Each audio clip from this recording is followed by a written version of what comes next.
ay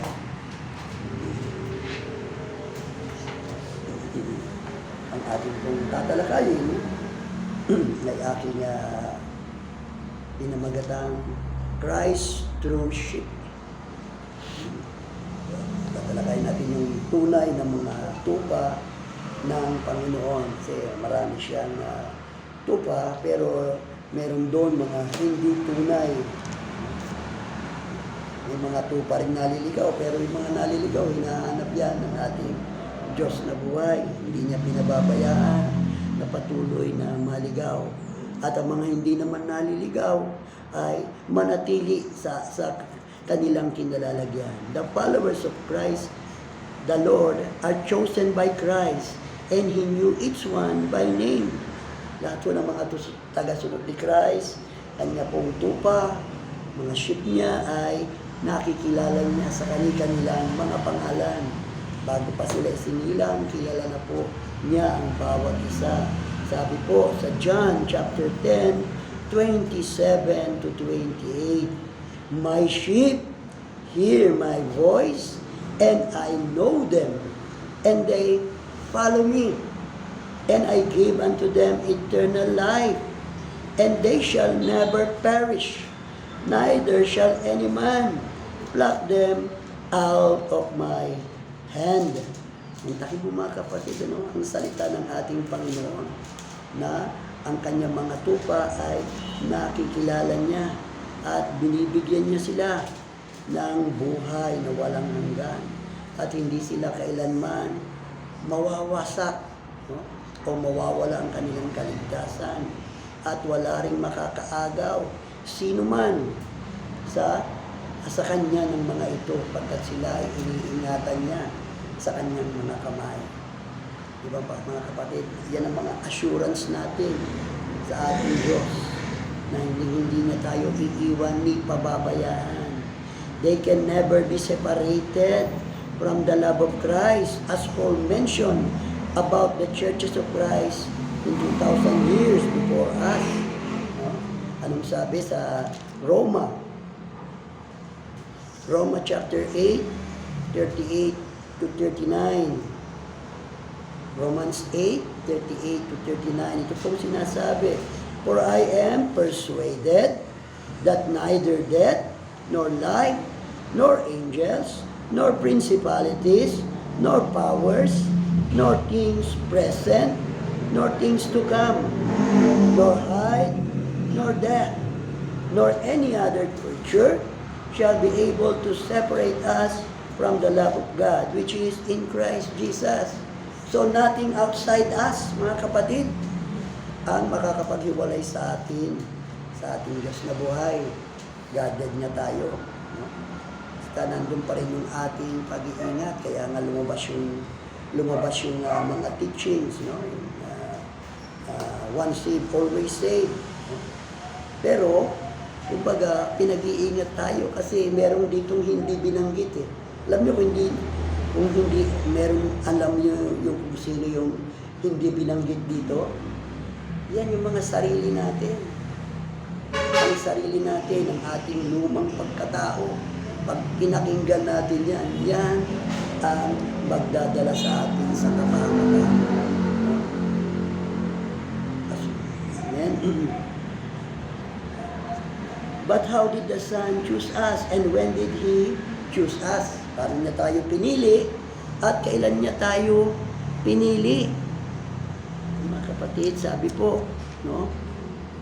Sa Ephesians chapter 4, verse 4 to 6, according as He had chosen us in Him before the foundation of the world, that we should be holy and without blame before Him in love.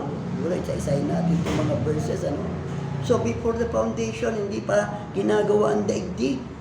No? Wala pang tao, wala pa ang mundo, wala pa ang araw, kasi sabay yan eh. Ilang araw niyang ginawa kasama ang kalangitan. No? Wala pa ang mga yan, ang tayo ay kanyang pinili. No? At nung pinili niya tayo, hindi niya pinili tayo nung tayo nasa kasalanan na. Wala pa tayong kasalanan noon, wala pa tayong muwang, wala pa tayong mga sangkap, ang ating mga espiritong pangtao ay wala. Wala kahit ano. At dito pinili niya tayo nang tayo ay wala pa. At anong purpose ng pagpili niya sa atin, mga kapatid? That we should be holy and without blame before Him in love. Yun ang purpose. Pinili tayo para tayo ay maging banal at walang bahid dungis, walang paratang sa kanyang harapan sa pag-ibig. Kaya hindi pwedeng sinasabi ng iba, no, na marinig mo yan sa mga preachers, yung sumobra ang pagiging Calvinistic. Kahit magkasala ka pa, yun ang ano nila, ligtas ka pa rin. Kumbaga sa case-to-case basis yun. Kasi hindi naman lahat ng kasalanan, yung mga ay nagdadala sa kapahamakan. Pero pag kasalanan, yan ay naghihiwalay sa atin sa Diyos eh. Pag nanatili ka dyan, mapapahamak ka. Sabi pa dito sa verse 5, having predestinated us unto the adoption of children by Jesus Christ to Himself, according to the good pleasure of His will. So, predestinate tayo, ibig sabihin, wala pa tayo, ay itinalaga na tayo, pagtatalaga yan, mga kapatid, no? Na tayo maging mga anak ng Diyos, bigay sa atin ang spirit of adoption, at yun ang kanyang kinalulugdan, yun ang good pleasure ng ating Diyos, to the praise of the glory of His grace, wherein He has made us accepted in the beloved. Kaya nga dahil pinili niya tayo, ginawa niya tayong katanggap-tanggap sa kanyang pag-ibig. In the beloved, minamahal tayo, niyayakap tayo ng Diyos ng pangalay pag-ibig sa kanyang mga pangalan. At kaya nga ang Panginoon, kung tayo pinili niya, ay nakahanda rin siya na magdusa para sa atin. Kasi alam niya na mangyayari na magkakasala tayo. Bakit tayo magkakasala? Ang ating mga ninuno, because of our imperfection. We are created good. Eh mga anghel niya, mga kapatid, di ba? Nasa harap nila ang Diyos. Nakikita nila. Bakit sila nagkasala? Bakit sila nagmalaki at tinalikuran ng magandang buhay nila sa langit? No? At kala nila kasi, dahil nakita lang, baka pangyarihan yung kanilang boss. Ang boss na nila, ang Diablo na, si Satan. Kala nila kakayanan ni Satan. Ang Diyos. Kala nila, magiging totoo yung sinasabi ni Satan. Yung kanyang pagmamalaki, pagyayabang sa harapan nila, na kaya niyang paalisin sa trono ang Diyos. Grabe mga kapatid. At makikita mo, sila nga'y nagkasala. Ano pa kaya tayo na hindi nakakita sa ating Diyos na buhay? Si Adan at saka si Eva. Iba, nakausap nila ang Diyos. Nakita nila, narinig nila ang kanyang yabag. No? At nakita nila ang kanyang mga ginawa. Alam nila, alam sarili na ang Diyos ang gumawa ng lahat ng bagay. Pero bakit nagkasala pa rin sila? At tanging ipinagbawal ay ginawa pa nila. Diba mga kapatid, napakadali naman sanang sinabi nila, no? Sa Diablo, hindi namin kakainin yan. Sino ka para paniwalaan namin? Mga kapatid, pero hindi nila ginawa dahil sa kahandaan. Kaya tayo mga kapatid, pwede tayong magkasala anytime. Kaya dapat maging maingat tayo. Hindi natin pinagmamalaki. Tayo ay perfect na. Wala pong ganoon. Perfect tayo dahil sa ginawa ng ating Panginoong Jesucristo. Yung death niya sa cross, naging perfect tayo. Kumbaga, pero pwede pa rin tayong magkasala. Kaya lang, siyempre, may forgiveness in God, no? Mga kapatid. Pero siyempre, case-to-case basis yan. No? Sabi nga po, the 1 Thessalonians chapter 1, 1 Thessalonians chapter 1, 4 to 5, knowing, brethren, beloved, your election, no, of God. For our gospel came not unto you in word only, but also in power and in the Holy Ghost and in much assurance. Kaya mga kapatid, sabi niya rito, alam niyo na kayo elect. Ewan ko yung iba, ayaw yata nila ng salitang election. Kayo elect, sabi niya. At ito, binigay namin sa inyo in much assurance ng buong kapangyarihan. Kumbaga, inassure namin kayo, pinili kayo ng Diyos. Hindi kayo basta-basta. Pinili kayo sa panahong ito. Kayo ay pinili na maging anak ng Diyos. At magpakitang liwanag sa sanlibutan ito. Mga kapatid, marami ayaw magliwanag eh. Maraming Kristiyano ayaw nilang magliwanag. No? Kumbaga, inaawit nila pero hindi nila ginagawa sa kanilang buhay. The truth about election, mga kapatid, makes us rejoice and thank God for His unfathomable mercy and love towards us. Mga kapatid, kumbaga yun ang kasiyahan natin, yung sabihin pinili ka. Lalo-lalo, malalaman mo sa aklat ng Galatia, di ba? Na kung saan tayo ay anak ng Jerusalem, which is above. No? Yung New Jerusalem sa kalangitan, tayo ay mga anak noon. No? Sons and daughters. Kaya makikita mo yung assurance na tayo ay ligtas. Kaya lang, hindi natin dapat abusuhin. Iba abuso, mga kapatid. Madali ang sumunod pag patuloy kang sumusunod. Pero pag paandap-andap ka, mahihirapan ka. At ang iba, pag tumikim na ng mga bagay dito sa sanlibutan, ay tuloy-tuloy na. Parang na-addict na. Pares yung Coke, daming na-addict sa Coke. Yung pala yung Coca-Cola pala, mga kapatid. Sa sa YouTube ko na yun, yung palang Coca is cocaine. Galing siya sa cocaine. Ibig sabihin, may addiction siya. Pero hindi naman sobra. Nung pag mag-decide ka naman na ayaw mong inom, pwede. Kaya lang, meron siyang addiction. Kaya, pagkainom mo, gusto mo mauuhaw pa ulit.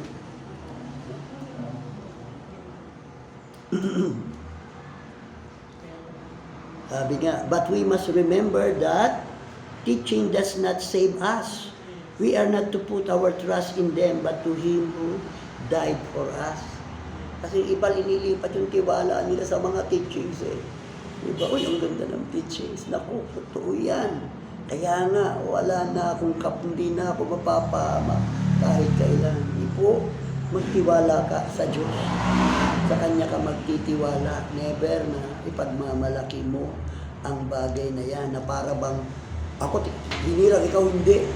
Hindi ganoon. Huwag mong sarilinin. Hindi yun ang pinagagawa sa atin ng ating Diyos. Sa Philippians chapter 2, 12 to 13, itong sinasabi, wherefore, my beloved, as ye have always obeyed, not as in my presence only, but now much more in my absence, work out your own salvation with fear and trembling. For it is God which worketh in you both to will and to do of His good pleasure. Work out, sabi dito. Ito yung gusto namin. Ito yung gawin ninyo, mga kapatid, mga tinuturo namin sa inyo. Kayo'y ligtas na. Pero gawin nyo ang gawain ng isang tunay na ligtas. Patunayan nyo yan sa pamamagitan ng magagandang gawa, mga pagbabago ng kaisipan. No? Mawala yung pagmamalaki, mawala yung selfishness. Yun ang aalisin natin sa ating mga buhay, mga kapatid. At dahil dito, ang Panginoon ay gumagawa sa atin. Tinutulungan niya tayo. Pag nagdesisyon tayo, magpapakabanan ako, Panginoon. Gusto kong magpakabanan. Tutulungan ka ng Panginoon. Gagawa siya sa iyo, kaya nga pinagkalog niya sa iyo ang dakilang espiritu. At hindi lamang yun, di ba na born again ka?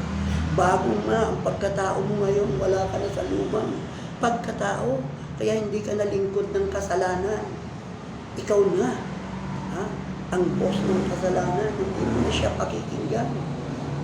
tumabi ka, sasabihin mo na sa kasalanan, kumakatok siya, hindi ka pwedeng pumasok. Diba? At ang papapasukin mo lamang ay yung gusto mong nasa loob ng Panginoon, Heso Kristo.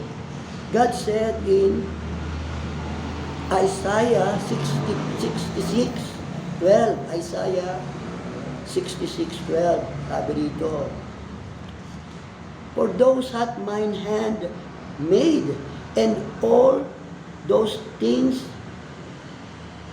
have been, saith the Lord, but to this man will I look, even to him that is poor and of a contrite spirit, and trembleth at my word. So gustong makita ng Panginoon ang isang taong nagsisisi at nanginginig sa kanyang salita. Pag nakita niya ang salita ng Diyos, talagang, ano ko ito susundin? Ganun siya, parang mahirap yata, baka hindi ko kaya. At siya ay may takot, Panginoon, pakiusap. Tulungan mo ang aking kakulangan sa pananampalataya. Diba mga kapatid? Hallelujah. Sabi nga po, but many amongst Christians and pulpit preachers no longer are cautious when reading and understanding the Word of God. Wala na silang caution. Wala na silang talagang tunay na matinding respeto sa salita ng Diyos. Naniniwala sila na salita yan ng Diyos. Pero kung anuhin nila yan, basahin nila ay parang isang pangkaraniwang libro lamang. Nangungusap yan. Ang Diyos ang nangungusap sa atin. Kaya yung tinatawag na tremblet at His word, hindi naman ibig sabihin na nanginginig ka, no? Pero nandun yung cautious ka. Kasi pinakikita ng word na yon na kung saan dapat matakot ka. Hindi lamang yan salita. Kung ikaw ay preacher, lalong-lalo na. Ipapaliwanag mo yan eh. Tapos gagawa ka ng maraming haka-haka. Gumagawa rin ng haka-haka. Pero sasabihin natin, o ito, possibility lang ito. Yung ganoon. Huwag tayong lalampas sa salita ng Diyos. Kaya sa ating kapanahunan, kumbaga, ganun ang kanilang ginagawa. Sabi nga po sa 1 Timothy chapter 2, tignan po natin ang ilang halimbawa, no? Verse 11 and 12, sabi rito, let the woman learn in silence with all subjection. But I suffer not a woman to teach, nor to usurp authority over the man, but to be silent. Yun ang sabi ni Paul kay Timoteo. Dapat ang babae tahimik sa church. Ibig sabihin, hindi man ibig sabihin na silence na kung tinatanong siya, salita siya, pero ang dito, ang tinutukoy dito, yung pagtuturo. Kumbaga, pagdating ng Lord's Day, ang gusto ng Diyos, ang lalaki ang nakatayo diyan. Pero kung sinabi naman dito, ang mga lalaki tahimik, ang babae magsasalita, upo na ako dito, tatawagin ko na mga kaibabae natin.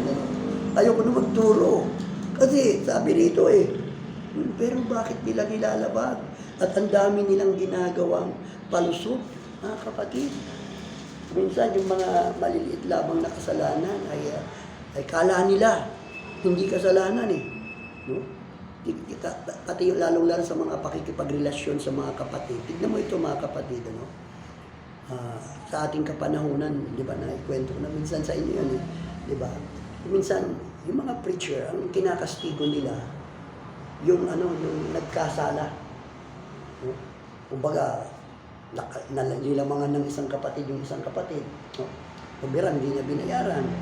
Sabihin ng manong preacher, magpatawad ka. Humingi sa iyo ng tawad o hindi, magpatawad ka. Diba? Pagkatapos, kalimutan mo na. Parang ganun kadali, no? Pero tignan natin ang Word of God, mga kapatid. Anong sabi sa 1 Thessalonians chapter 4, verse 6? Tignan mo, no? That no man go beyond and defraud his brother in any matter. Sabi roon, huwag hayaan ng sino man ay sumobra Gobiyan, kumbaga gobiyan sa utos ng Panginoon. No? And be proud his brother in any matter. Maaring gamit yan. Bro, pahiram nga. Bro, pahiram. May hinihirap pati. Kumbaga, tapos mangi-istorbo sa bahay. Katok ng katok. Maaga pa lang. Meron ka bang ganito? May lakad, pahiram ng motor mo, o kotse mo, ano. Dinidiproud mo yung kapatid mo ng mga bagay na hindi dapat. Pero hindi ko sinasabi hindi pwedeng manira mga kapatid. No? Pero kung yun ang inugali ng isang tao, ay hindi mainam. Kumbaga para siyang nagiging bully sa kanyang kapatid, yung kapatid niya mabait. O sige brother, gamitin mo na muna, bukas na lang ako aalis. Yung mga gano'n, ano? Sabi nga, in any matter, kahit sa ano, may problema ka, hintayin mo namang may panahon yung kapatid mo. Kamamaya, natutulog pa. Lalong-lalo na kung may sakit, i-istorbohin mo para magkwento. Diba? Yung katahimikan niya, naagawin mo. Sabi nga, because the Lord is the avenger of all such, as we also have forewarned you and testified. Ipaghihigin din ng Diyos yung mga inaapi mo na kapatiran. Yung iba, kalala, leader sila. Talaga, utos ng utos. Wala man lang pakiusap. Ito kang makiusap. Kung may gagawin, kaya mo man gawin mo. Kung gusto kang tulungan, dito tulungan ka nila. Yung lahat, dadaanin mo sa pakiusap. Huwag mong gagamitin ang Word of God. O sinabi ng Word of God, kailangan nyo sumunod. No? Kaya ito, inasabi ko sa ito, gawin nyo. Kumbaga, alam mo mga kapatid, 6 days magtatrabaho tayo, tapos magpapahinga tayo sa ikapitong araw, di ba? So, itong ating Christian Sabbath, itong Sunday, mga kapatid, ito yung pinaka-Saturday natin, Sabbath day. Ito dapat yung bang ang gagawin ng kagaya ng mga Hudyo, pupunta sila sa mga sinagoga, yung mga Jewish synagogue. Ito naman atin, parang sinagoga rin ito kasi the same yung ginagawa, prayer at saka preaching the word. No? Pupunta tayo doon. Doon tayo, magre-rest tayo sa pakikinig ng salita ng Diyos at pananalangin.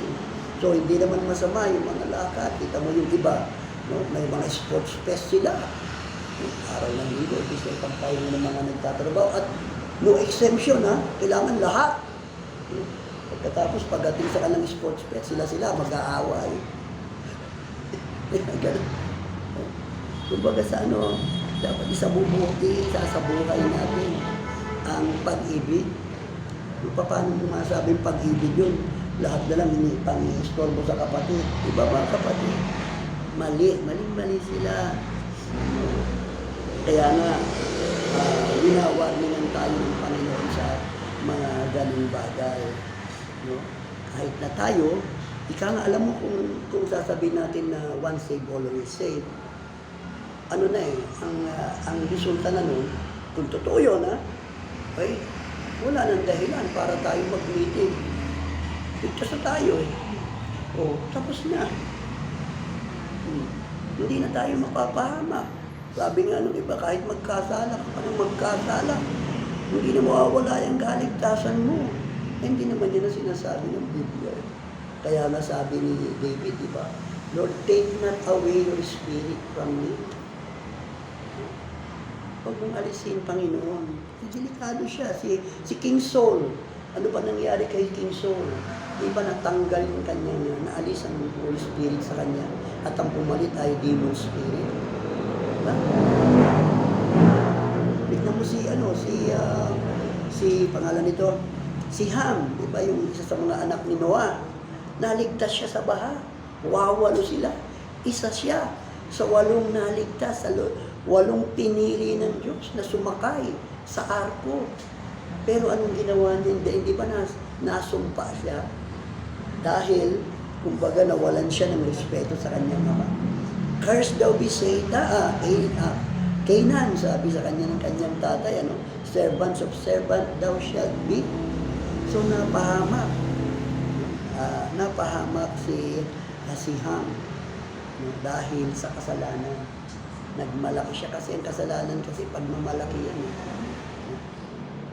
Kung takot ka sa Diyos, kaya nga dapat i-cultivate natin sa ating mga sarili ang takot sa Diyos. Ayaw mo magkasala. Cultivate natin yan mga kapatid. Kasi pwede tayo, mas okay lang yun, may pinanghinaan ka ng loob. Pag pinanghinaan ka ng loob, kailangan mo lang ng encouragement sa Word of God. Manalangin ka, may encourage ka. Pero kung nagbalaki ka at nagkasala, pumunta ka sa sanlibutan, tinikman mo ang sanlibutan, mababago ang paniniwala mo. Diyan, malinaw isang halimbawa natin dito sa atin noon, di ba? Isang brad natin nawala. At ngayon, hindi na Diyos sa kanya si Kristo. Maraming ganyan mga kapatid. Kaya nga, pinipili ang mga lingkod ng Diyos. Hindi basta-basta nilalagay. Ang Diyos ang namimili. Sabi po, ang iba pa mga kapatid, linalabanan nila ang batas ng Diyos. Diba? Hindi mo sabihin nila, kung masama mag-tithes, batas ng Diyos yun. Bakit sasabihin mong masama? Ano ba ang batas ng Diyos? Sa Romans chapter 3:13, sabi nga rito, for not the hearers of the law are just before God, but the doers of the law shall be justified. Ganon din sa Romans 7:12. Wherefore the law is holy and the commandments holy and just and good. Bakit sasabihin mo masama ang batas? Ang bahagi ng batas? Just and good nga yan. No? Pwede, may mga exemption naman tayo eh. Kung ayaw natin, adi ayaw natin. Sundin yung bahaging yun. Meron ka namang ibang pagbibigay na nasa isip mo, di yun ang gawin mo. Hindi yung sisiraan mo yung batas. Diba? O ang tithes ay ano lang yan. Mga animals lang at saka mga gulay, mga prutas. Hindi pera. Hindi sila nagbabasa ng Bible eh. O nagbabasa sila, pero hindi nila tunay na inuunawa. Yun ang problema. Diba? There are warnings in Scripture, ang kapatid, sa Colossians chapter 1, 21 to 23. Anong sabi dito? And you that were sometimes enemies in your mind by wicked works, yet now hath he reconciled in the body of his flesh through death to present you holy and unreprovable in his sight. No? Kumbaga yun ang purpose ng pagkakapili sa atin at pagliligtas sa atin mga kapatid, to present us holy and unreprovable. Walang masasabi laban sa iyo. Tapos may if ye continue in the faith, grounded and settled, and be not moved away from the hope of the gospel, which ye have heard, and which was preached to every creature which is under heaven, whereof I Paul am made a minister. Mga kapatid, ano? Kaya, kumbaga, andun yung dapat tayong parating nag-iingat. Huwag nating lalabagin ang salita ng Diyos. Pag binabasa natin yan, pag mahirap yatang sundin to, lapit sa Panginoon. Kasi alam naman ni Lord yung kahinaan natin. He knows. Alam niya lahat yan. Alam niya kung magkakasala tayo o hindi. Alam niya lahat yan. At alam niya rin kung paano tayo protektahan. Kung tayo'y tatawag. Si David, under the protection of God yan, hindi nga nagalaw ng hindi nga siya napaslang ng leon at saka ng bear. No? Pero nagkasala siya. Dahil, naging malamig siya sa Diyos. Imbis na naandun siya, kasamang kanyang tropa sa pakikipaglaban, nasa palasyo siya. At kung saan-saan naninilis Scorpio. Kaya nagkasala siya. Pero pinabayaan siya magkasala ng Panginoon. Hinayaan muna niya. May tinuturo sa kanya kung minsan mga kapatid. Although mga negative, yung mga pagkakamali natin, minsan yun ay mga aral. Pinatawad tayo ng Panginoon. Sabi nga niya sa kay Mary Magdalene, di ba? Binili niyang babae yun eh. Pero bakit hinayaan niya na magkaroon ng, ang tawag dito, ma-demon possess? Hindi mo 7 devils ang nasa kanya, ang nakasaw sa kanya. No? Pero, nagkasala siya ng, kumbaga, ng karapat dapat sa parusang kamatayan. Pinaubaya siya ng Panginoon sa ganoon. Kasi may itinuturo sa kanya eh. Ang pagkakasala, kasi lahat naman tayo nagkakasala po. So kahit yung pagkakasala ay may itinuturo sa atin. At kuminsan, ibig sabihin, mas malaki yung pinatawad sa iyo, lalo ka magmamahal sa Panginoon. Yung kokonti ang pinatawad, ay, lalo na, kaya hindi naman actually kokonti eh. Kasi hindi nila alam yung kasalanan nila. Diba? Pagmamalaki na, glorify natin ang Panginoon. Once saved, always saved, sabi na nila. Tapos, ang yayabang nila. Kaya sa aming kasumama, yung pala magpaparami lang ng miyembro. Nang asar pa. Kapatid, so, sabi nga, we are not to move away from the hope of the gospel. Kumbaga sa ano, dumarating tayo sa punto mga kapatid na kuminsan, naisip ko ba yun yung parang, kaya maliligtas pa kaya ako? Kumbaga, na ano ka sa iyong sarili. Lalo na pagka napabisi ka na sa mga bagay-bagay dito sa lupa. Diba? Kumbaga, meron. Subukan natin, siguro tayo lahat nakasubok nun yung ibang. Nag-scroll ka dahil magaganda yung mga balibalita. Tuloy-tuloy, halos buong araw na hanggang gabi. Nandun ka na sa cellphone. Grabe. Susubukan natin yung mga ganong bagay. Pero, may pagkakataon tayo. Magbago tayo mga kapatid. Hindi masama yung maging masaya dito sa lupa, pero huwag tayong padadala. Hindi yan ang Panginoon natin. Huwag nating gawing Panginoon ang mga bagay dito sa lupa. No? Kundi ang Diyos, lahat ang ating lakad ay isang guni natin sa Kanya.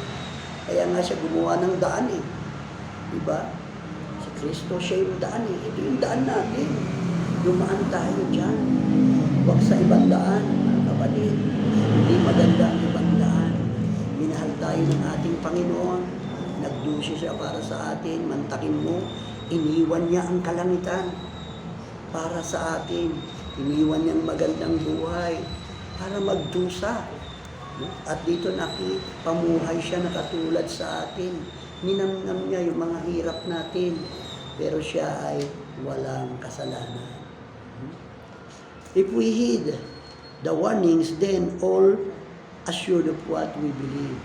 Then we are assured of what we believe. Kung tinikid natin, kung pinakinggan natin, at sinunod natin yung mga warnings sa Bible, then, yan yung assurance mo ng iyong kaligtasan. Diba? Naniwala ka at patuloy kang maniwala. No? Kasi yun ang righteousness natin eh. No? At gumagawa ka sa pamamagitan ng pananampalataya. Take heed, brethren, lest there be in any of you an evil heart of unbelief in departing from the living God.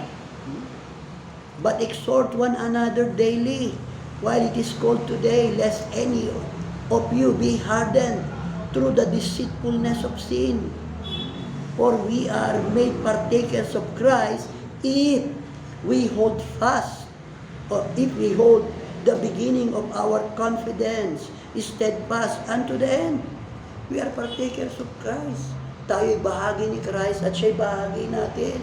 He is the vine, we are the branches. Nakadugtong tayo sa Kanya. Ang buhay natin ay hindi atin. Sa Kanya ito. No? At siya nagsusupply sa atin ng spiritual life. Kaya dapat lang na yung manatili tayo sa ating confidence.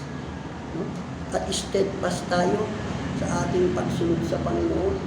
Steadfast sa paniniwala natin at pagkilos natin. ayon sa paniniwala natin sa Panginoon na hindi tayo nagtatanggi. Tuloy-tuloy tayo. Kakamali tayo, bakit hindi? Tao lang tayo, nakakalimot tayo. Pero never natatalikuran natin ang ating Diyos. Never, mga kapatid. Iba, hindi daw nila tinalikuran, pero nagkikaroon sila ng ibang kaisipan. At hindi sila naging mapagpakumbaba. Napakalaking kasalanan yan. Kaya nga, very, kumbaga, yun ang isang tinitignan ng Panginoon, yung pagiging mapagpakumbaba.